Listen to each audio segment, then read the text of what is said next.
Olá, meus amores, bom dia. Continuaremos a falar a respeito dos adjetivos, né? E hoje a gente vai falar um pouquinho sobre a flexão desses adjetivos.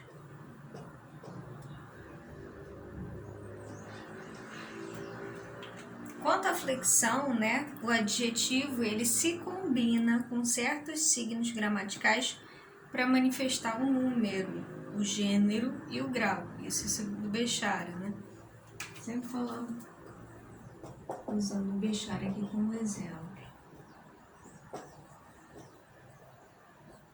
Tá? Então, quanto à flexão,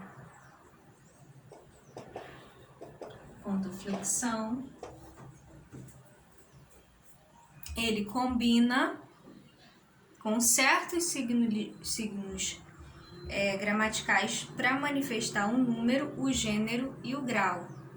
O grau, entretanto, não constitui no português um processo gramatical de flexão, como nós já sabemos, né? O grau ele tá mais para o lado da derivação do que para o lado da flexão. Já o próprio Bechara já diz isso, né? O grau figura aqui por ter sido ainda contemplado pela NGB. Então, né, a NGB ainda considera o grau dentro dos casos de flexão. A gradação em português, tanto no substantivo quanto no adjetivo, se manifesta por procedimentos sintáticos, né? Então, se você tiver, por exemplo, né,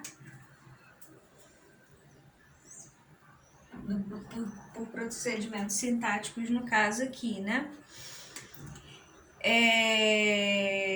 Porque ele está falando, na verdade, dessa questão do grau, né? Então, por procedimentos sintáticos, ao invés de casinha, a gente tem casa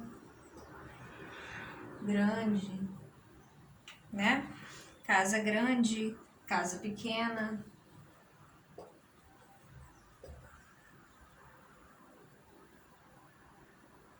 Certo? Ou por sufixos derivacionais, no caso aí da flexão, né? Entendendo flexão como gênero, número e grau. Grau considerando como um processo de derivação, né? E aí, por isso que o Bechara fala, né? A gradação do português, tanto no substantivo quanto no adjetivo, pode se manifestar por procedimentos sintáticos, tá?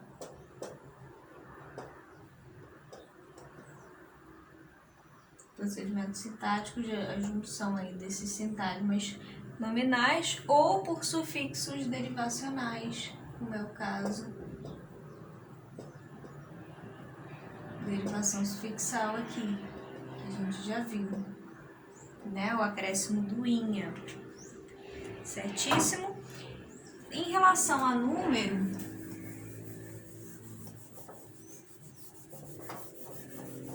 aqui, o adjetivo acompanha o número do substantivo a que se refere. Então, qual vai ser o papel do adjetivo? Ele vai acompanhar o substantivo, nesse caso, né? Quanto ao número, certo? A que se refere. O substantivo a que se refere. Então, aluno estudioso, concordando aí com o singular, né? Ou ainda, alunos estudiosos. Então, o adjetivo vai concordar com o substantivo no quesito número, tá? O adjetivo, portanto, conhece os dois números que vimos no substantivo, o singular e o plural, Então, já que a gente está falando de flexão, então essa é a regra do substantivo, do adjetivo, relacionado ao adjetivo. Vai acompanhar o substantivo, né, no quesito número. Quanto à formação do plural desses adjetivos, né, na maioria dos casos vão receber as mesmas regras de plural dos substantivos, já que eles estão acompanhando os substantivos, né, na maioria dos casos, tá, gente? Alguns poucos adjetivos, como já ocorreu nos substantivos, se mostram indiferentes à marca de número, tá bom? Servindo indistintamente para a indicação do singular ou do plural, como por exemplo, simples, né? Simples, isósceles. Isso aí que vocês aprendem matemática, né? Isósceles, triângulo isósceles, né? Critério simples, solução simples, sentimento piegas. Piegas também é um adjetivo que tá sempre nessa forma aqui, ó. Piegas, simples, tá? Pessoas piegas, né? Sentimento piegas, né? E pessoas piegas. Então, ele não vai alterar aí no quesito plural, tá? Quanto aos adjetivos compostos, lembraremos que normalmente só o último varia, tá? Quando a gente tiver um substantivo, um adjetivo composto, né? Só o último elemento vai variar. Quando formado por dois adjetivos, embora não se trate de uma regra absoluta. Então, ó, amizades luso-brasileiras, adjetivos compostos, né? Amizades luso-brasileiras. O segundo elemento varia, então, tá? Quando tem dois adjetivos. Não é uma regra absoluta, tá?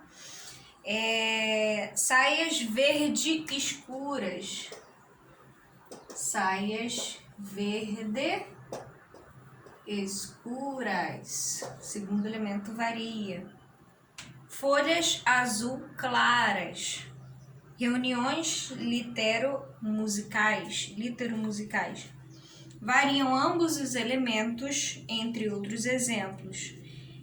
Então, por exemplo, alguns elementos você tem a variação dos dois. Então, por exemplo, surdo-mudo. Surdo-mudo. Variam os dois. Surdos-mudos. Eu avistei dois surdos mudos na rua, conversando em libras, né?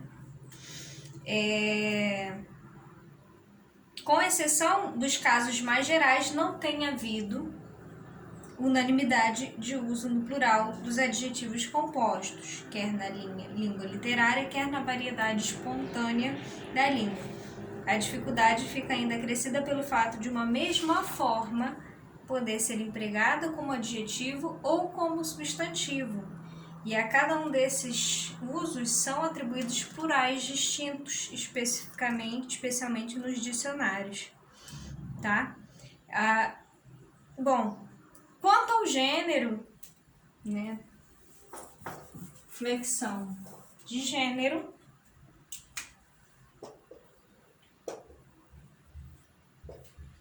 Quanto à flexão de gênero, o adjetivo não tem gênero como tem o substantivo. O que vai acontecer então, né?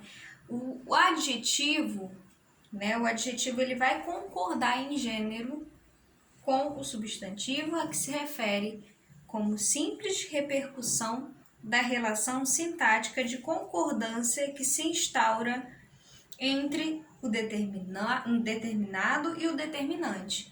Então, basicamente, o adjetivo ele não tem propriamente gênero, ele vai simplesmente concordar, né, estabelecendo essa relação de determinado e determinante, tá? Tempo bom, por exemplo, né? Tempo bom. Vida boa. Tempo bom, vida boa. Os adjetivos uniformes, né? A formação do feminino dos adjetivos. Os adjetivos uniformes são os que apresentam uma forma só para acompanhar substantivos masculinos e femininos, tá? Geralmente estes uniformes terminam em A, E, L, M, R, S e Z, certo? Deixa eu apagar aqui pra gente ver. Então, a gente tem os adjetivos que concordam com o substantivo em gênero e a gente tem também um grupo de adjetivos uniformes, que tem tanto a sua forma, uma única forma para o masculino e para o feminino, terminados, né, em A, E, L, M, R, S e Z, certo? Lusíada, por exemplo, ó, Lusíada, né? Eu tenho povo, Lusíada, eu tenho nação, Lusíada, então essa forma aqui não varia, tá? Continua a mesma coisa. Breve exame, breve prova. Breve exame, breve prova, no feminino. Trabalho útil, ó, o trabalho útil. Útil, eu também tenho uma ação útil.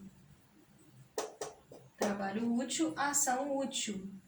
O adjetivo não vai variar no caso. Tem outros aqui, objeto ruim, ruim também não varia. Objeto ruim, coisa ruim. Estabelecimento modelar, escola modelar. Conto simples, história simples. Homem audaz, mulher audaz. Ok? Quanto ao adjetivo, a gente tem também a gradação, né? Eles apresentam também a questão da gradação.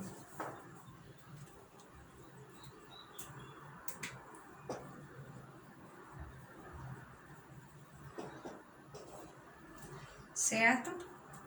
Há 3 tipos de gradação na qualidade expressa pelo adjetivo: positivo, comparativo e superlativo. Então, a gente tem positivo, comparativo e superlativo.